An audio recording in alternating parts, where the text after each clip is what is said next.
Hello and welcome to my channel, in here, out there and all around the world. My name is Rainer and this is Rainier Books. Well, currently I'm posting videos weekly, which has several reasons. It is November and this time of year, and I must include December as well, of course is a period where we, up here in the northern part of this beautiful world, do not have many hours of daylight. Luckily, we got some snow last night here, which makes the afternoon and evening and the night a tiny little bit brighter. But here in Stockholm, it gets dark around 3:45 to 4 in the afternoon, and I prefer to film videos in broad daylight so that the lighting is good. But another reason is that I'm not reading that much these days, unfortunately. There is a lot of work in the office, and when I get home, I often end up on the sofa in front of the TV and chill while consuming a movie or a TV show. Soon, though, I will have finished Georgy Gospodinov's Booker International winner of 2023, Time Shelter, and I will do a review about it and also speak about the wider subject of this novel that is as timely as few other books I have read this year of 2023. Today, though, 29 days before Christmas Eve, I will speak about thrillers and crime. Many of you have certainly friends who love to read crime novels, and I will present 10 of them in this video, all released and published this year, and maybe a suggestion for a present to your friends and your family, or why not spoiling yourself with one of them? But first things first, my relationship to the genre. I do not remember when I read my first crime novel. Certainly I was in my teens. Dirty Story by Eric Ambler came to me in my teens, and it was Mr. Ambler who got me hooked on books. A very British author. Of course, I consumed a lot of movies and a lot of TV shows. I was growing up with Columbo, with Kojak and Cannon, Mannix, and the Rockford Files in terms of TV. And often also on TV, but originally made for the screen. Sir Alfred Hitchcock impressed me with his unique sense of suspense in movies like The Birds, Psycho, Dial M for Murder, or his mixture of comedy, love story and thriller in 1955's To Catch a Thief, starring Cary Grant and Hitchcock's perfect blonde, Grace Kelly. Los Angeles became very familiar to me, following the adventures of private eyes such as Philip Marlowe and Lou Archer and their creators Raymond, Chandler and Ross Macdonald. Actors like Humphrey Bogart, Paul Newman, Robert Mitchum and Elliot Gould figured as one of those 2 or 3 hard-boiled detectives. And while studying American literature at the university in Aachen, in Western Germany, I suggested my professor writing a paper on Chandler's and Macdonald's short stories. Well, Alan J. Hansen listened, smoking his pipe as always, and then he said, "Well, if I were your brother, I would say don't do it." Well, he did not have to be my brother. The guest professor from the University of the Pacific in Stockton, California, he convinced me to write a paper about something else, and I ended up picking John Updike's collections, short story collections, Pigeon, Feathers and Ollinger Stories, and I still remember very fondly reading The Happiest I've Been, which is an all-time favorite short story to me. However, I returned to crime and thriller later anyway. While being with my ex-wife and my daughters in the small town of Visby on the Isle of Gotland here in Sweden, I bought pocket editions, probably in Swedish, of Peter Robinson's Aftermath, the number 12 in the Alan Banks series, and Michael Connelly's Angel's Flight, number 6 in the Harry Bosch series. And what can I tell you? I got hooked. Really, I got hooked. Completely hooked. I read all of Robinson and Connelly and added a bunch of other contemporary authors. The Swede Henning Mankell, world famous, and the Norwegians Gunnar Stalis and also world famous Jo Nesbø. The Canadian Giles Blunt were added to my list. But then, in the last years, I would say luckily, my reading got more blended, and I found my way back to what we call literary fiction. There did not necessarily have to be dead bodies in alleyways anymore in Los Angeles or Eastvale to get my attention. Whenever the new Connelly comes out, though, The man is still writing one novel per year now at 67. I will read it. And from time to time, I also enjoy diving back into the horrible world of crime. And that, my dear friends, is why I am here today. I did some research, and present you a list of 10 crime novels of 2023 that are interesting to me, and maybe even to you, if you are an avid crime reader or someone like me who sometimes wants to follow his or her guilty pleasure, which is not a guilty pleasure. We should be confessing to love them. So let's do this, everybody. Here come the books and what the publishers have written about them in order to make us buy them all. And one note before you get that list.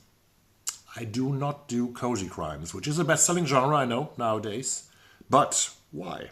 Well, crimes are not cozy. Never. Number 1, Killing Moon by U. Nesbø.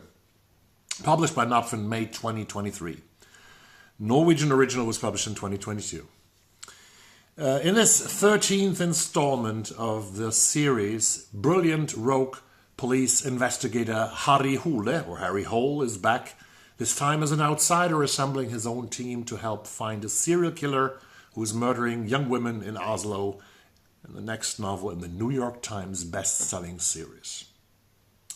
The hunt is on, and the police are running out of time.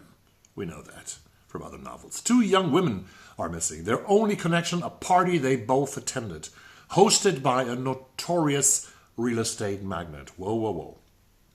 When one of the women is found murdered, the police discover an unusual signature left by the killer, giving them reason to suspect he will strike again. They're facing a killer unlike any other. And exposing him calls for a detective like no other, of course. But the legendary Harry Hole, is gone, fired from the force, drinking himself to oblivion in Los Angeles, California.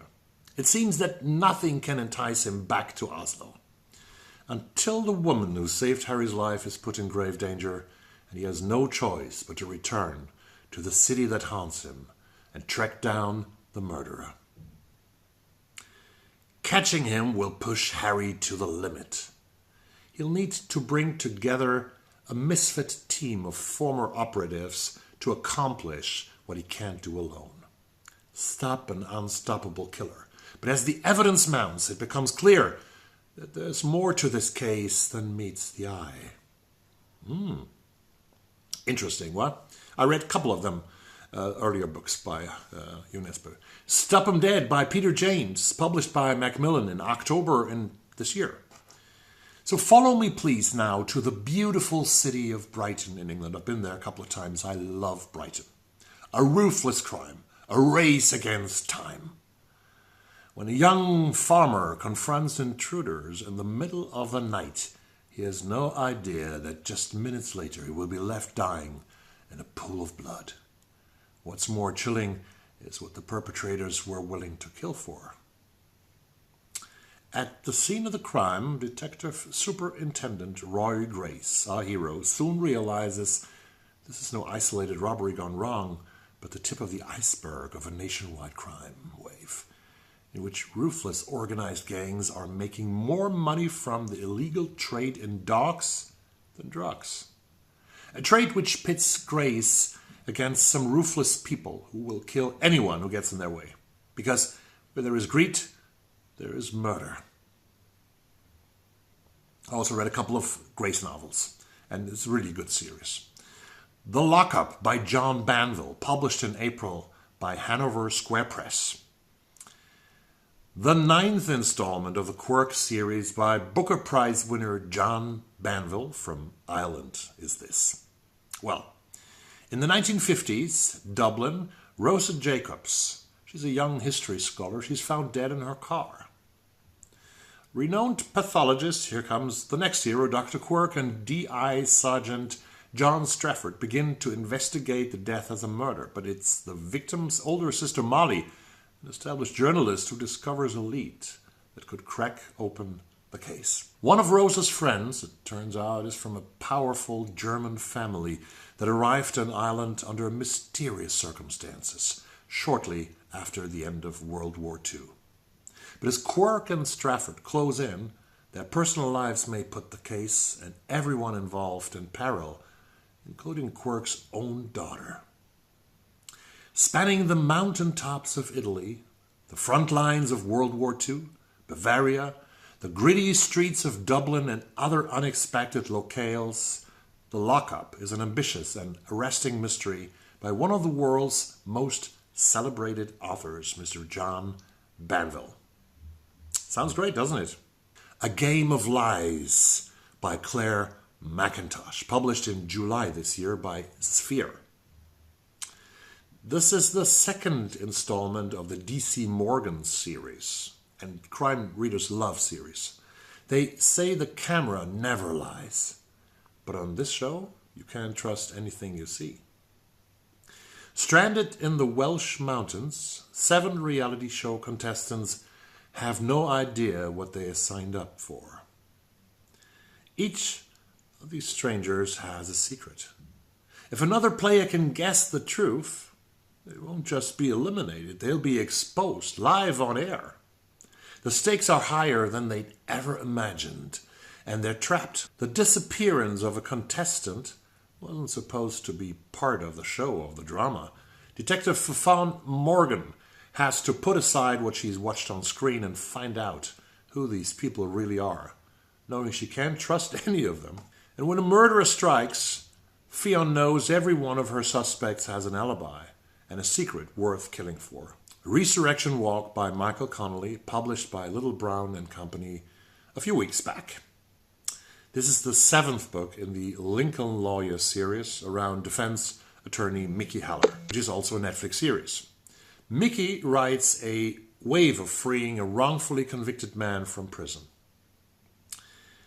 Inundated with pleas from incarcerated people claiming their innocence, Haller enlists the help of, ex-LAPD Detective Harry Bosch to find the next case, which could result in a resurrection walk. When Bosch finds a needle in the haystack, like he always does, a woman imprisoned for murdering her husband, a sheriff's deputy, they discover evidence that doesn't add up. And they discover also a department pushed for quick closure in the killing of one of its own. But is this rush justice or something more sinister? Well, as they face a David versus Goliath court battle, the secrets which could lead to an innocent woman walking free could also mark the end of the Haller-Bosch dream team. Michael Connolly's new book. I will read it, definitely. Calla by Colin Walsh, published in July this year. In the seaside village of Kinlough, on Ireland's west coast, 3 old friends meet for the first time in years. They, Helen, Joe, and Mush, were part of an original group of 6 inseparable teenagers in the summer of 2003, with motherless, reckless Calla Lannan at its White Hot Centre. But later that year, Calla disappeared without a trace. Now remains have been discovered in the woods, including a skull with a Polaroid photo tucked inside. And the town is both aghast and titillated at reopening this old wound. On the eye of this gruesome discovery, Helen had reluctantly returned for her father's wedding. The world-famous musician Joe had come home to dry out and reconnect with something authentic, and Mushi had never left, too shattered by the events of that summer to venture beyond the counter of his mother's cafe. But when 2 more girls go missing, they are forced to confront their own complicity in the events that led to Calla's disappearance. Ultimately, they must do what others should have done before to stop the violent patterns of their town's past repeating themselves once again. In crackingly vivid prose, Calla brilliantly examines the sometimes brutal costs of belonging, as well as the battle in the human heart between vengeance and forgiveness, despair and redemption. We are at number 7. This is still in the UK. Penance by Eliza Clark, published in July by Faber and Faber. Do you know what happened already? Did you know her? Did you see it on the internet? Did you listen to a podcast? Did the hosts make jokes? Did you see the pictures of the body? Did you look for them? It's been nearly a decade since the horrifying murder of 16-year-old Joan Wilson rocked Crow-on-Sea, and the events of that terrible night are now being published for the first time. That story is Penance, a dizzying feat of masterful storytelling where Eliza Clark maneuvers us through accounts from the inhabitants of this small seaside town. Placing us in the capable hands of journalist Alec Z. Corelli, Clark allows him to construct what he claims is the definitive account of the murder and what led up to it. Built on hours of interviews with witnesses and family members, painstaking historical research, and most notably, correspondence with the killers themselves. The result is a riveting snapshot of lives rocked by tragedy and a town left in turmoil. The only question is how much of it is true. Sounds interesting. City of Dreams by Don Winslow, published by William Morrow in April this year. This is the follow-up about Denny Ryan after Winslow's City on Fire. This is a trilogy. Hollywood is the place. Now, for the second novel, the city where dreams are made. The City of Dreams. On the losing side of a bloody East Coast crime war, Denny Ryan is now on the run. The mafia, the cops, the FBI all want him dead or in prison.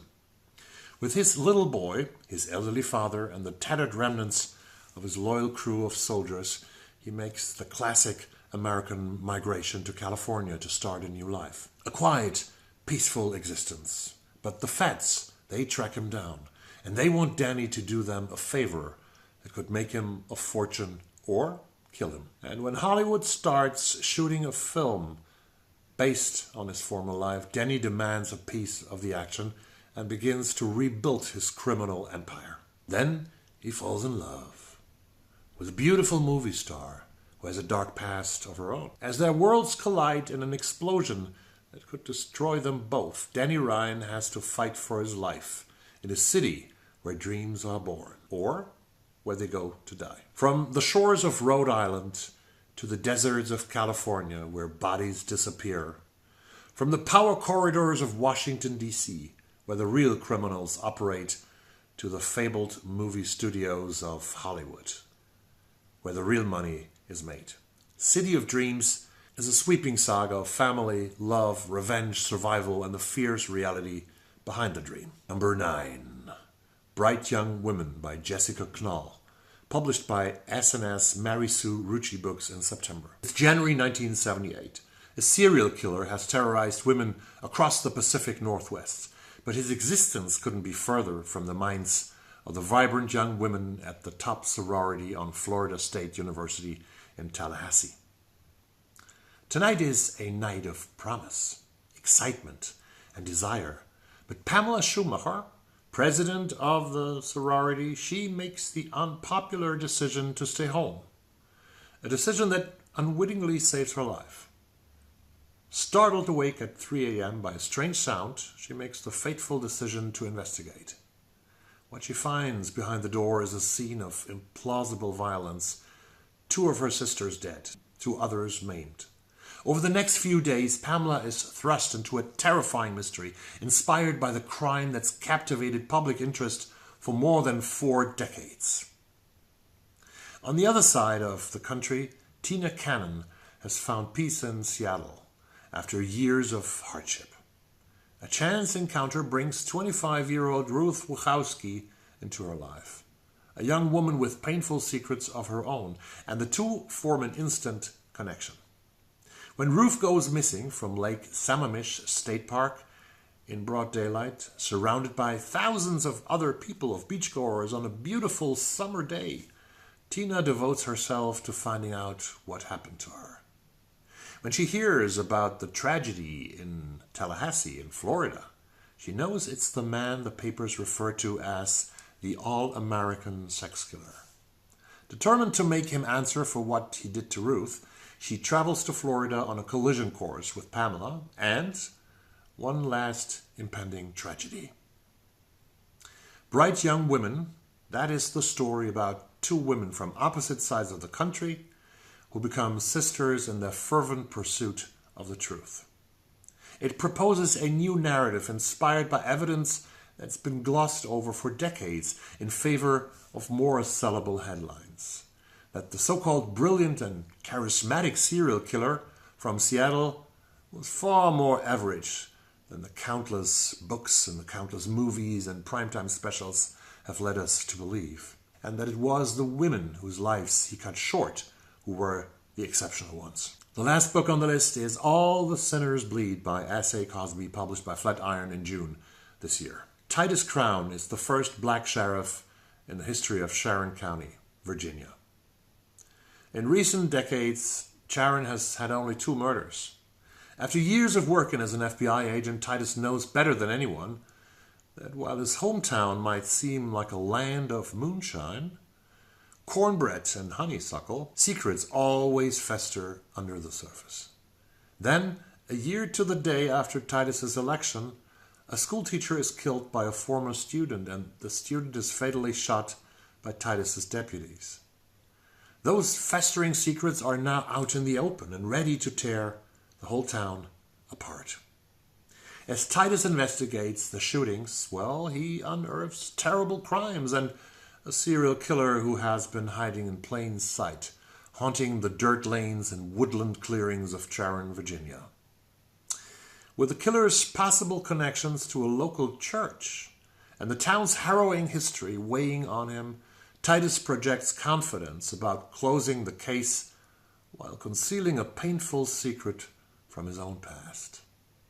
At the same time, he also has to contend with a far-right group that wants to hold a parade in celebration of the town's Confederate history. That is S.A. Cosby's new novel. Well, and these were 10 of this year's most interesting novels in the genre of crime, thriller, and fiction that I found. Have you read any of these, or are you planning to? Let me know in the show notes, in the comments down below. And please slap me a like if you thought this was interesting. And why not consider to subscribe to the channel and join 1,400 and counting amazing people and made a good decision by joining my little booktube community. It is for free. I see you soon on this channel. Have a happy reading in here, out there, and all around the world. And I say goodbye, au revoir, and tot ziens.